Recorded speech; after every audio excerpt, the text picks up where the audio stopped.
Hello friends.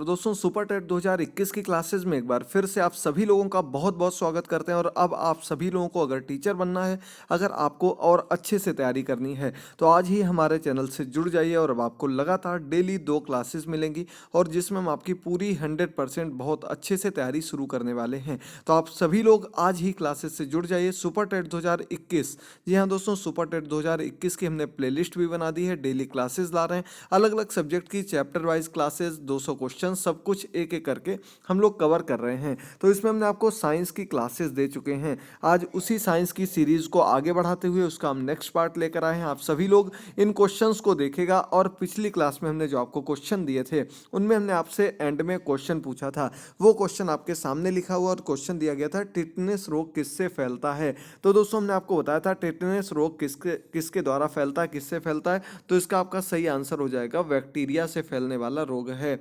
Tetanus रोग जो है बैक्टीरिया से फैलने वाला रोग है। इंपॉर्टेंट क्वेश्चन है, सभी लोग याद रखिएगा। बैक्टीरिया से टिटनेस रोग फैलता है और किसी घाव के खुले रहने से या फिर लोहा लग जाने से टिटनेस रोग हो जाता है, याद रखिएगा। चलिए अब आगे बढ़ते हैं आज के पहले क्वेश्चन से। अगर आपने अभी तक चैनल सब्सक्राइब ना किया हो तो दोस्तों जल्दी से चैनल सब्सक्राइब कर लीजिए और टीचर बनना है तो बेल आइकन को जरूर प्रेस कर दीजिएगा। आज का पहला क्वेश्चन आपके सामने है, जट्रोफा की फसल किस लिए प्रयुक्त होती है।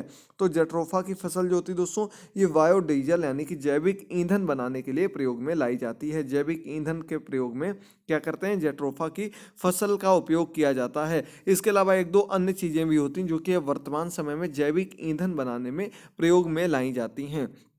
अगला क्वेश्चन है आपके सामने 22 नंबर क्वेश्चन, जैव विविधता के कम होने का क्या कारण है। आपको पता होगा बायोडाइवर्सिटी, जैव विविधता यानी कि एक ही स्थान पर किसी एक सिलेक्टेड प्लेस में अलग अलग प्रकार की जीव जंतुओं का रहना, अलग अलग प्रकार के पेड़ पौधों का हो जाना आपका जैव विविधता कहलाता है। जहाँ बहुत सी जनजातियाँ, बहुत सी प्रजातियाँ एक साथ निवास करती हों और उनके रहने खाने की समुचित व्यवस्था उस स्थान पर हो, वो आपकी जैव विविधता की जगह कहलाती है। लेकिन अब ये जो स्थान है ये धीरे धीरे कम हो गए हैं। क्यों कम हो गए, क्योंकि प्रकृति का जो है उनके विनाश के कारण मनुष्य जो है, आपको पता होगा अलग अलग स्थानों पर कहीं जंगल काटे जा रहे हैं मनुष्य के द्वारा, कहीं कुछ हो रहा है। तो ये सभी चीज़ें जो हैं ये प्रकृति को बहुत नुकसान पहुंचा रही हैं। ये जो कुछ जीव जंतु जो हमेशा जंगलों में रहते हैं, पेड़ों पर रहते हैं, उनको सबसे ज़्यादा इसके अंतर्गत नुकसान हुआ है। और बहुत से जीव जंतु ऐसे हो गए हैं जो कि विलुप्त हो गए, जो बिल्कुल समाप्त हो गए हैं। और कुछ ऐसे हैं जो समाप्त होने की कगार पर पहुंच गए हैं। ये सब जैव विविधता के खत्म होने के कारण ही हुआ है।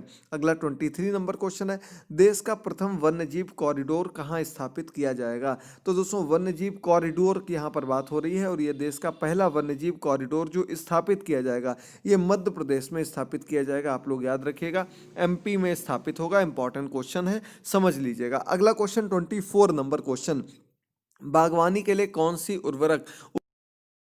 तो दोस्तों बागवानी के लिए जब हम गार्डनिंग करते हैं यानी कि गार्डन लगाते हैं, चाहे वो आपके छोटे छोटे फलों का हो या फिर आपके पेड़ पौधों का हो, सब्जियों का हो, बागवानी लगाने के लिए जो सबसे उपयोगी खाद होती है, उर्वरक का मतलब होता है खाद, वो आपके वर्मी कंपोस्ट होता है। कैसा होता है, वर्मी कंपोस्ट जो होता है ये सबसे उपयुक्त माना जाता है, क्योंकि इससे किसी भी प्रकार का कोई नुकसान नहीं होता है, ना ही सब्जियों को ना ही फलों को। और साथ ही साथ नुकसान के साथ साथ दोस्तों न किसी भी प्रकार की कोई कीटनाशक या कोई किसी भी प्रकार का कोई रासायनिक तत्व भी इनमें मिला हुआ नहीं होता है, पूर्ण रूप से जैविक होती है। इस वजह से ये सबसे उपयुक्त मानी जाती है। 24 नंबर क्वेश्चन कंप्लीट हुआ। आगे बढ़ते हैं 25 नंबर क्वेश्चन पर, मलेरिया रोग किसके द्वारा फैलता है।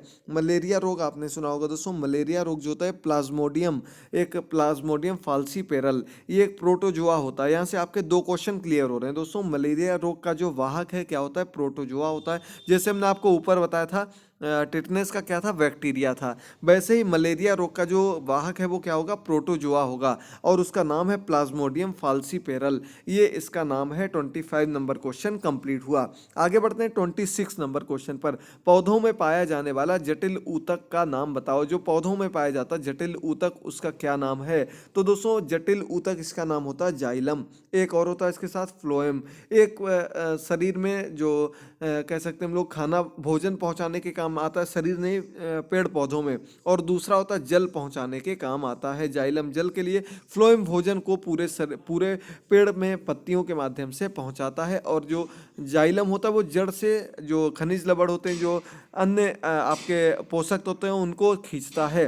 तो ये आपका जाइलम और फ्लोएम ये दो चीज़ें होती हैं। 26 नंबर क्वेश्चन कंप्लीट होता है। आगे बढ़ते हैं 27 नंबर क्वेश्चन पर। मानव शरीर में कुल कितने कक्ष होते हैं आपको बताना दोस्तों। मानव शरीर में कुल कितने कक्ष होते हैं, इसका आंसर आपको दे देते हैं दोस्तों। 4 कक्ष होते हैं, 2 आपके अलिंद होते हैं। क्या होते हैं? 2 अलिंद होते हैं और 2 निलय होते हैं।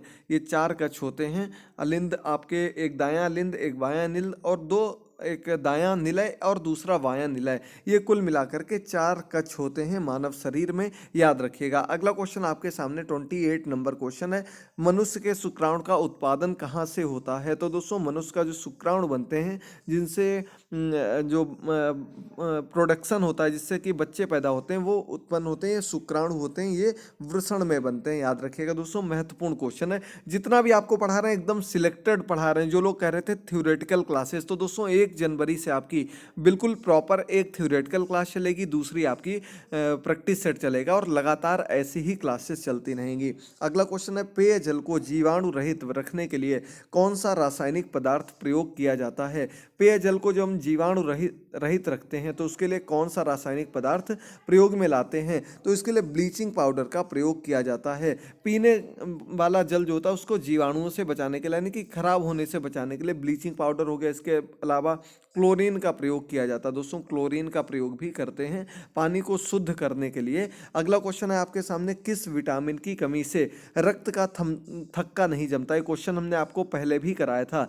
रक्त का थक्का ना जमना, यानी कि रक्त जमेगा नहीं, लगातार बहता रहता है। ऐसा कब होता है? जब विटामिन के की कमी होती है शरीर में। विटामिन के की कमी होने पर रक्त का थक्का नहीं जमता है। 30 क्वेश्चंस कंप्लीट हो गए, और टोटल मिलाकर बात की जाए तो 2020 आपकी पिछली 2 क्लासेस में, और अभी तक आपके 10 क्वेश्चंस कंप्लीट हो गए, यानी कि 50 क्वेश्चंस आपके 3 साइंस की क्लासेस में कवर हो गए हैं। अगले क्वेश्चन को देखिए जल्दी से। लोहे की छड़ को एक सिरे से गर्म करने पर इसका दूसरा सिरा भी गर्म हो जाता है, क्यों? ऐसा क्वेश्चन आपको 100% एक जरूर देखने को मिलेगा।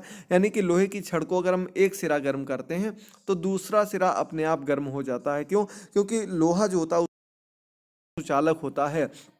ऊष्मा का सुचालक होने का मतलब है कि जब हम एक साइड से गर्म करते हैं तो ऊष्मा बहुत जल्दी पूरे, जितनी भी लंबी छड़ होगी, जितना बड़ा एरिया होगा, उसमें धीरे धीरे पहुंचने लगती है, और ये अच्छा सुचालक होने के कारण ही संभव है, जिसकी वजह से एक सिरा गर्म करने पर दूसरा सिरा गर्म लगने लगता है। जितनी भी चीज़ें ऊर्जा की, ऊष्मा की सुचालक होती हैं, वो बहुत जल्दी ऊष्मा को ग्रहण करने लगती हैं, अवशोषित कर लेती हैं, और बहुत जल्दी गर्म हो जाती हैं। अगला 32 नंबर क्वेश्चन है, मानव हृदय किस प्रकार की पेशियों से बना है? तो दोस्तों आपने सुना होगा, पेशियां 2 प्रकार की होती हैं, एक ऐच्छिक होती हैं, एक अनैच्छिक होती हैं। ऐच्छिक पेशियां ऐसी होती हैं जो हम जब चाहें तभी उनका यूज़ करते हैं, तभी उनको चलाते हैं। यानी कि हम जब कोई कार्य वगैरह करते हैं, जैसे हाथ हो गया, जब हम कोई काम करेंगे तभी हाथ की पेशियां चलेंगी। लेकिन कुछ पेशियां ऐसी होती हैं जो अनैच्छिक होती हैं, यानी कि उन पर हमारा कोई किसी भी प्रकार का कोई प्रभाव नहीं है, वो अपने आप ही चलती हैं, स्वतः ही चलती हैं। जब तक जीवन संभव है तब तक चलती रहती हैं। इन्हीं अनैच्छिक पेशियों के अंतर्गत आपका हार्ट आ जाता है, यानी कि आपका हृदय आ जाता है। और इसकी पेशियां जो होती हैं ये क्या कार्य करती हैं? रक्त को साफ करने का कार्य हृदय में होता है, और ये लगातार कार्य चलता रहता है, और जब तक कि मानव जीवन है तब तक हृदय लगातार कार्य करने लगता है। चलिए आगे बढ़ते हैं अगले क्वेश्चन पर।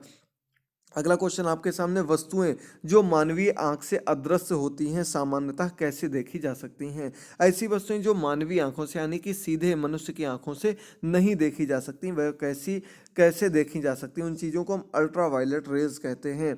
मानवीय आंखों से अदृश्य रहती हैं ऐसी किरणों को पूछा गया है, तो ये दोस्तों अल्ट्रावायलेट रेज होती हैं। इसके अलावा अन्य भी इसके ऑप्शंस हो सकते हैं। मानवीय आंखों से जो जिन चीज़ों को हम देख सकते हैं वो दृश्य वस्तुएं कहलाती हैं, जिनको नहीं देख सकते हैं वो अदृश्य सदस्य वस्तुएं कहलाती हैं। इनमें बहुत सी चीज़ें हो सकती हैं, लेकिन ये आपके ऑप्शन के अकॉर्डिंग यहाँ पर बात की गई। अल्ट्रा वायलेट रेज यानी कि आपने सुना होगा यूवी रेज के बारे में, ये बहुत ही खतरनाक रेज होती हैं जो कि आंखों को नुकसान पहुंचा सकती हैं। इसलिए यहाँ पर ये ऑप्शन सही माना गया, क्योंकि अल्ट्रा वायलेट रेज को बिना किसी आंख में चश्मा पहने, फोटोक्रोमिक लेंस पहने बिना नहीं हम सूर्य की तरफ देख सकते, क्योंकि उससे अल्ट्रा वायलेट रेज निकलती हैं जो कि हमारी आंखों को बहुत ही ज़्यादा नुकसान पहुंचाती हैं। चलिए आगे बढ़ते हैं अगले क्वेश्चन पर। अगला क्वेश्चन आपके सामने है, मानव हृदय का भार कितना होता है? इंपॉर्टेंट क्वेश्चन, और इस क्वेश्चन का आंसर आप लोगों को अधिक से अधिक संख्या में कमेंट बॉक्स में करना है। सभी लोग कमेंट बॉक्स में कमेंट करके जरूर बताइएगा कि मानव हृदय का भार कितना होता है। ये एक महत्वपूर्ण क्वेश्चन है जो कि आपके एग्जाम में पूछा जा सकता है। चलिए आगे बढ़ते हैं अगले क्वेश्चन पर। 35 नंबर क्वेश्चन है और आज का अंतिम क्वेश्चन है।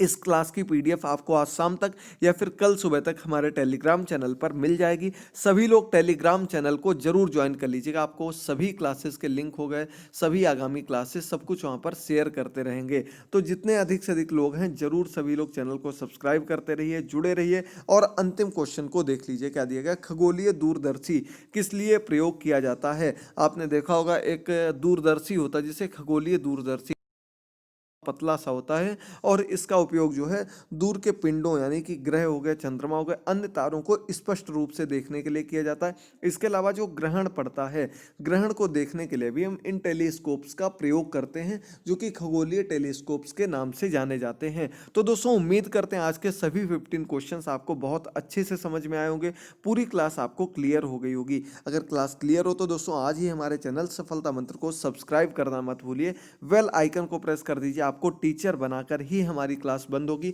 और टीचर बनाने के बाद के लिए भी आपको क्लासेस मिलेंगी जो हम दीक्षा ऐप, निष्ठा ऐप के वीडियोस आप सभी के सामने लेकर आ रहे हैं। तो आप लोग ऐसे ही अपना सपोर्ट दिखाते रहिए, क्लासेस को देखते रहिए, चैनल को सब्सक्राइब करना मत भूलिए। मिलते हैं अगली क्लास में। कमेंट बॉक्स में कमेंट करके बताइए आज की क्लास आप लोगों को कैसी लगी। अपना ख्याल रखिए।